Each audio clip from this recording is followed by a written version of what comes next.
संतोषी माता व्रत कथा। एक गांव में एक बुढ़िया रहती थी जिसके 7 बेटे थे। 6 बेटे कमाने वाले थे और एक बेटा निकम्मा था। बुढ़िया माँ 6 पुत्रों का जूठा 7वें पुत्र को देती। 7वां पुत्र एक दिन अपनी पत्नी से बोला, देखो मेरी माता का मुझ पर कितना प्रेम है। वह बोली, क्यों नहीं, सबका जूठा बचा हुआ तुमको खिलाती है। वह बोला, जब तक आंखों से न देखे मान नहीं सकता। पत्नी ने हंसकर कहा, देख लोगे तब तो मानोगे। कुछ दिन बाद एक बड़ा त्योहार आया। घर में 7 प्रकार के भोजन और चूरमा के लड्डू बने। वह पत्नी की बात को जांचने के लिए सिरदर्द का बहाना बनाकर पतला कपड़ा सिर पर ओढ़कर रसोई में जाकर सो गया और कपड़े में से सब देखता रहा। 6 भाई भोजन करने आए। उसने देखा, माँ ने उनके लिए सुंदर सुंदर आसन बिछाए, 7 प्रकार की रसोई परोसी और आग्रह कर करके उन्हें भोजन कराती रही। वह देखता रहा। 6 भाई भोजन कर उठ गए तब माँ ने उनकी 5 थालियों में से लड्डुओं के टुकड़ों को उठाया और एक लड्डू बनाया। जूठन साफ कर माँ ने उसे पुकारा, उठ बेटा, उठ। तेरे भाइयों ने भोजन कर लिया, तू भी उठकर भोजन कर ले। उसने कहा, माँ, मुझे भोजन नहीं करना, मैं परदेश जा रहा हूँ। माता ने कहा, कल जाना हो तो आज ही जा। वह बोला, हाँ हाँ, जा रहा हूँ। यह कहकर वह घर से निकल गया। चलते समय उसे पत्नी की याद आई। वह गौशाला में कंडे थाप रही थी। वहां जाकर वह बोला, मेरे पास तो कुछ नहीं है। यह अंगूठी है, सो ले लो और अपनी कोई निशानी मुझे दे दो। वह बोली, मेरे पास क्या है, यह गोबर भरा हाथ है।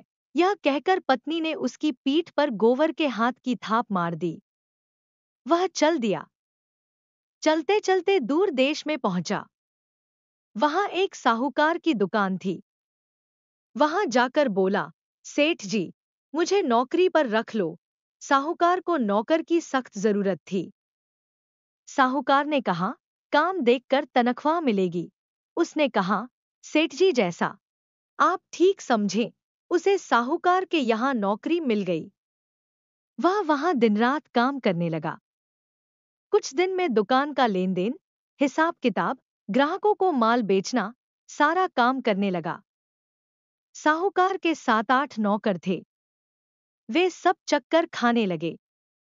लेकिन उसने अपनी लगन, परिश्रम और ईमानदारी से सभी को पीछे छोड़ दिया। उसे अपने किए का फल मिला। सेठ ने भी उसका काम देखा और 3 महीने में ही उसे मुनाफे में साझीदार बना लिया। परिश्रम करते करते 12 वर्ष में ही वह नगर का नामी सेठ बन गया और सेठ अपना सारा कारोबार उस पर छोड़कर बाहर चला गया। इधर उसकी पत्नी पर क्या बीती वह सुने। सास ससुर उसे दुख देने लगे। गृहस्थी का काम करवाकर उसे लकड़ी लेने जंगल में भेजते। इस बीच घर की रोटियों के आटे से जो भूसी निकलती, उसकी रोटी बनाकर रख दी जाती और फूटे नारियल की नरेली में पानी दिया जाता। इस तरह दिन बीतते रहे। एक दिन वह जब जंगल में लकड़ी लेने जा नहीं थी तब उसे रास्ते में बहुत सी स्त्रियां संतोषी माता का व्रत करती दिखाई दी। यह वहां खड़ी होकर पूछने लगी, बहनों, यह तुम किस देवता का व्रत करती हो और इसके करने से क्या फल होता है? इस व्रत के करने की क्या विधि है? यदि तुम अपने इस व्रत का विधान मुझे समझा कर कहोगी तो मैं तुम्हारा बड़ा एहसान मानूंगी। उनमें से एक स्त्री बोली, सुनो, यह संतोषी माता का व्रत है।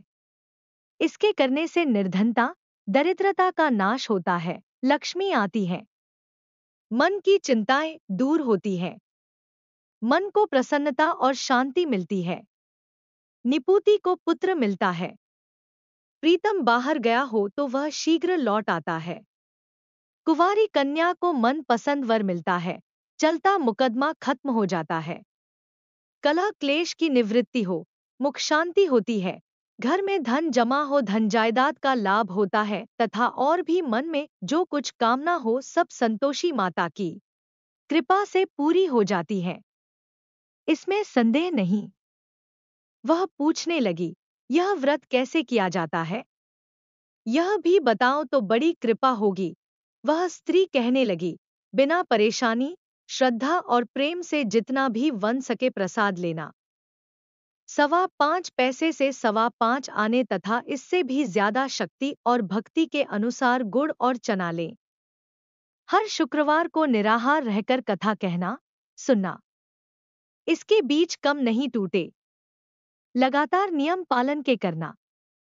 सुनने वाला कोई न मिले तो घी का दीपक जलाकर उसके आगे जल के पात्र को रख कथा कहना, परंतु नियम न टूटे। जब तक कार्य सिद्ध न हो, नियम पालन करना और कार्य सिद्ध हो जाने पर व्रत का उद्यापन करना। 3 मास में माता पूरा फल प्रदान करती है। यदि किसी के ग्रह खोटे हैं भी तो माता 1 वर्ष में अवश्य उनको अनुकूल करती हैं। कार्य सिद्ध होने पर ही उद्यापन करना चाहिए, बीच में नहीं। उद्यापन में 2.5 सेर आटे का खाजा तथा इसी अनुसार खीर तथा चने का साग बनाना। 8 बच्चों को भोजन कराना। जहां तक मिले देवर, जेठ, भाई बंधु, कुटुंब के लड़के लेना, न मिले तो रिश्तेदारों और पड़ोसियों के लड़के बुलाना। उन्हें भोजन करा, यथाशक्ति दक्षिणा दे, माता का नियम पूरा करना। ध्यान रखना उस दिन घर में कोई खटाई न खाए।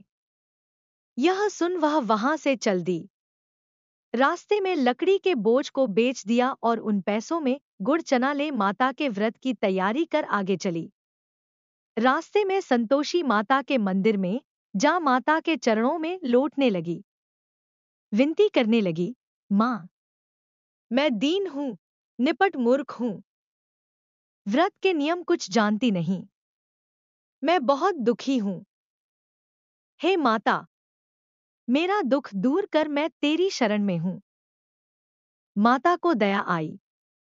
एक शुक्रवार बीता कि दूसरे शुक्रवार को ही उसके पति का पत्र आया और तीसरे शुक्रवार को उसका भेजा हुआ पैसा आ पहुंचा।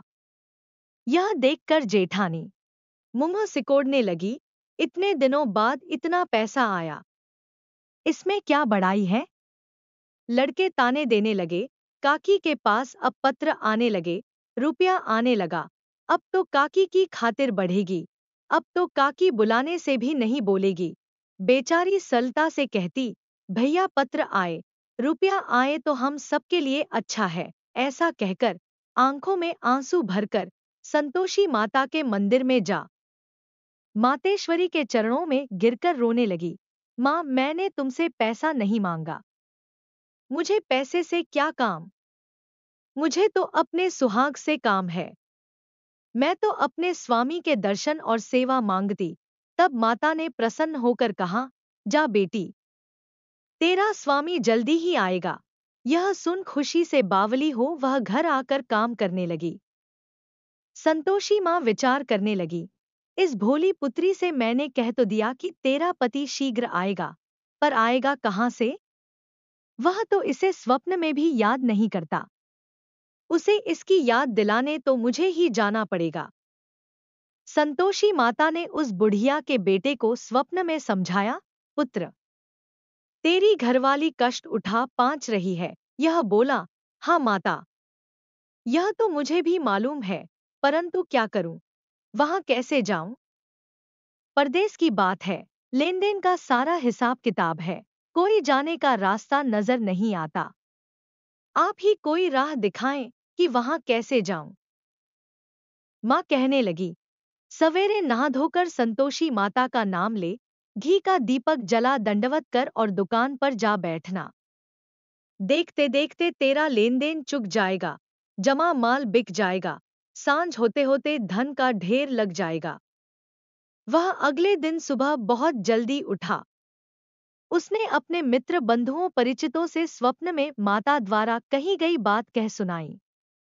वे सब उसकी बात सुनकर उसकी खिल्ली उड़ाने लगे।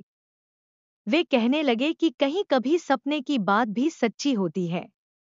एक बूढ़ा व्यक्ति बहुत समझदार था। वह बोला, देखो भाई, मेरी बात मानो, इस तरह सांच या झूठ कहने के बदले देवता ने जैसा कहा है वैसा ही करना। तेरा क्या जाता है। बूढ़े की बात मानकर नहा धोकर उसने संतोषी माता को प्रणाम किया। फिर भी का दीपक जलाकर दुकान पर जा बैठा। शाम तक धन का ढेर लग गया। वह हैरान हुआ। मन में संतोषी माता का नाम ले प्रसन्न हो घर जाने के वास्ते गहना, कपड़ा व सामान खरीदने लगा। सब काम से निपट अपने घर को रवाना हुआ। उधर उसको पत्नी जंगल में लकड़ी लेने गई। लौटते वक्त थक जाने के कारण संतोषी माता के मंदिर पर विश्राम करने बैठ गई। यह तो उसका रोज रुकने का स्थान था। धूल उड़ती देख उसने माता पूछा, हे माता, यह धूल कैसी उड़ रही है। माँ ने कहा, हे पुत्री, तेरा पति आ रहा है। अब तू ऐसा कर, लकड़ियों के 3 बोझ बना। एक नदी के किनारे रख, दूसरा मेरे मंदिर पर और तीसरा अपने सिर पर रख। तेरे पति को लकड़ी का गड्ढा देखकर मोह पैदा होगा। यह वहां रुकेगा, नाश्ता पानी बना खाकर माँ से मिलने जाएगा। तू लकड़ी का बोझ उठाकर जाना और बीच चौक में गड्ढा डालकर 3 आवाजें जोर से लगाना, लो सासू जी, लकड़ियों का गट्ठा लो, भूसी को रोटी दो, नारियल के खोपरे में पानी दो। आज कौन मेहमान आया है। संतोषी माँ की बात सुनकर वह बहुत अच्छा माँ कहकर प्रसन्न मन से लकड़ियों के 3 बोझ बना लाई। एक नदी के तट पर, दूसरा माता के मंदिर पर रखा। इतने में ही मुसाफिर वहां आ पहुंचा। सूखी लकड़ी देख उसको इच्छा हुई कि अब यहीं विश्राम कर ले और भोजन बनाकर खा पीकर गांव चले। इस प्रकार भोजन कर विश्राम कर वह अपने गांव में आ गया। उसी समय बहू सिर पर लकड़ी का गड्ढा लिए आई। उसने गड्ढा को आंगन में डाल जोर से 3 आवाजें दी, लो सासू जी, लकड़ी का गड्ढा लो, भूसी की रोटी दो, नारियल के खोपर में पानी दो। आज कौन मेहमान आया है। यह सुनकर सास ने अपने दिए हुए कष्टों को भुलाने के लिए कहा, बहू, तू ऐसा क्यों कहती है। तेरा मालिक ही तो आया है। बैठ, मीठा भात खाकर कपड़े गहने पहन। पत्नी की आवाज सुनकर उसका स्वामी बाहर आया और उसके हाथ में पहनी अंगूठी देख व्याकुल हो गया। उसने माँ से पूछा, मान, यह कौन है। माँ बोली, बेट, तेरी पत्नी है। आज 12 वर्ष हो गए हैं जब से तू गया है। तब से सारे गांव में जानवर की तरह भटकती फिरती है। कामकाज कुछ करती नहीं, 4 समय आकर खा जाती है। अब मुझे देखकर भूसी की रोटी और नारियल के खापरे में पानी मांगती है। वह बोला, माँ, मैंने इसे भी देखा है और तुम्हें भी। मुझे दूसरे घर की चाबी दो, मैं उसमें रहूंगा। ठीक है बेटा, जैसी तेरी मर्जी, कहकर माँ ने चाबी का गुच्छा बेटे के सामने रख दिया। उसने दूसरे घर को खोलकर सारा सामान जमाया। एक ही दिन में वहां राजा के महल जैसा ठाट-बाट बन गया। अब क्या था, वह सुख भोगने लगी। अगला शुक्रवार उसने पति से कहा, मुझे संतोषी मात का उद्यापन करना है। पति बोला, बहुत अच्छा, खुशी से कर लो। वह उद्यापन की तैयारी करने लगी। जेठ के लड़कों को भोजन के लिए कहने गई। उन्होंने मंजूर किया, परंतु पीछे से जेठानी ने अपने बच्चों को सिखलाया, देखो रे, भोजन के समय सब लोग खटाई मांगना, जिससे उसका उद्यापन पूरा न हो। लड़के भोजन करने आए। खीर पेट भरकर खाई, परंतु बात याद आते ही कहने लगे, हमें कुछ खटाई खाने को दो, खीर खाना हमें भाता नहीं, देखकर अरुचि होती है। लड़के उठ खड़े हुए, बोले, पैसे लाओ। भोली बहू कुछ जानती न थी, उसने उन्हें पैसे दे दिए। लड़कों ने बाजार जाकर उन पैसों से इमली खरीदी और खाई। यह देखकर बहू पर माताजी ने कोप किया। राजा के दूत उसके पति को पकड़कर ले गए। अब सब मालूम हो जाएगा। जब जेल की रोटी खाएगा। बहू से यह वचन सहन नहीं हुए। वह संतोषी माता के मंदिर में गई और कहने लगी, माता, तुमने यह क्या किया। हंसाकर क्यों रुलाने लगी।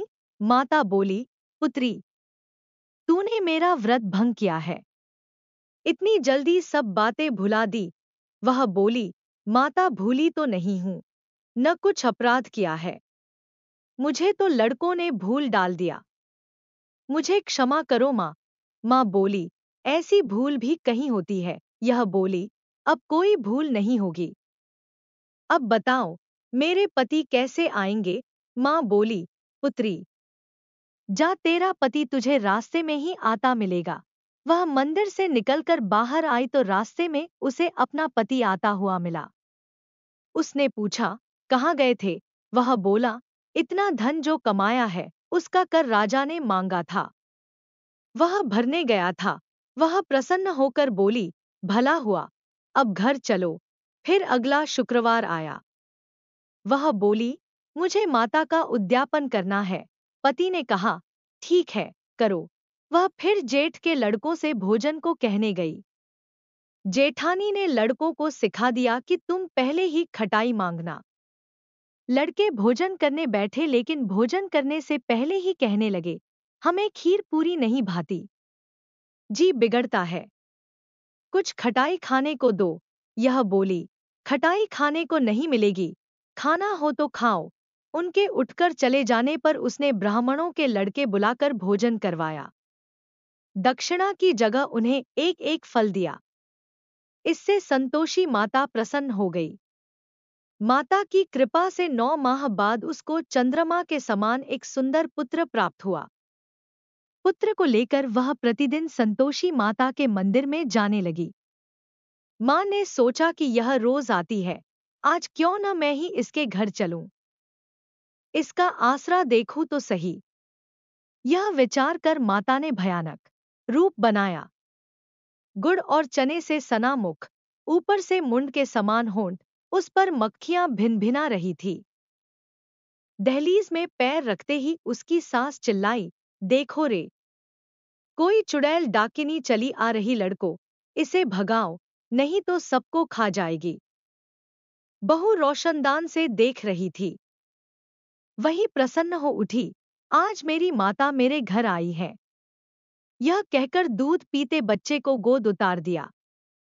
इस पर उसको सास गोद में भरकर बोली, अरे रान, इसे देखकर कैसी उतावली हुई है, जो बच्चे को पटक दिया। इतने में माँ के प्रताप से जहां देखो वहां लड़के ही लड़के नजर आने लगे। यह बोली, माँ जी, मैं जिनका व्रत करती हूँ, यह वही संतोषी माता है। इतना कह उसने झट से घर के सारे किवाड़ खोल दिए। सबने माता के चरण पकड़ लिए और विनती कर कहने लगे, हे माता, हम मूर्ख हैं, अज्ञानी हैं, तुम्हारे व्रत की विधि हम नहीं जानते, तुम्हारा व्रत भंग कर हमने बड़ा अपराध किया है। हे माता, आप हमारे अपराधों को क्षमा करो। इस प्रकार बार बार कहने पर संतोषी माँ प्रसन्न हुई। इसके बाद उसकी सास कहने लगी, हे संतोषी माता, आपने बहू को जैसा फल दिया वैसा सबको देना। जो यह कथा सुने या पढ़े उसका मनोरथ पूर्ण हो,